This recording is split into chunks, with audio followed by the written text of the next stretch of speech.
এক ইহুদি কিশোর বিষ্ণু ইসলামের খেদমত করতে, ইহুদি ছেলে আমার নবীর খেদমত করত, তারা ছিল নবীর প্রতিবেশী। তো অনেকদিন হয় ইহুদি ছেলেটা আসে না। বিষ্ণুনবী খোঁজ দিলেন, ঘটনা কি? একটা ইহুদি ছেলে না আমার খেদমতে আসতো, ছেলেটা কই? খোঁজ নিয়ে জানলেন ছেলেটা অসুস্থ। বিষ্ণু ইসলাম ওই ইহুদির বাড়িতে চলে গেলেন ওই ছেলেটাকে দেখা করার জন্য, ভিজিট করার জন্য। সুবহানাল্লাহ পড়বেন না? যে দেখে ইহুদি ছেলেটা মুমূর্ষ, যান যান যায় যায় ভাব, বিছানায় পড়ে আছে, তার বাবা দাঁড়ানো। বিশ্বনবী তার মাথার পাশে বসলেন, মাথায় হাত বুলিয়ে দিলেন, আর ছেলেটাকে বললেন, আসলিম, হে ইহুদি ছেলে, আসলিম, ইসলাম ধর্ম গ্রহণ করো। তো ছোট্ট ছেলে ভাবে আমরা ইহুদি, এখন ইসলাম ধর্ম গ্রহণ করলে আব্বা যদি বকা দেয়।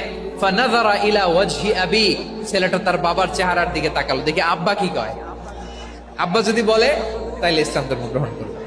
ইহুদি ছেলেটা তার বাবার দিকে যখন তাকালো, ওর বাবা বলে, মুহাম্মদ যা বলে তাই শোনো। এই কথা শুনে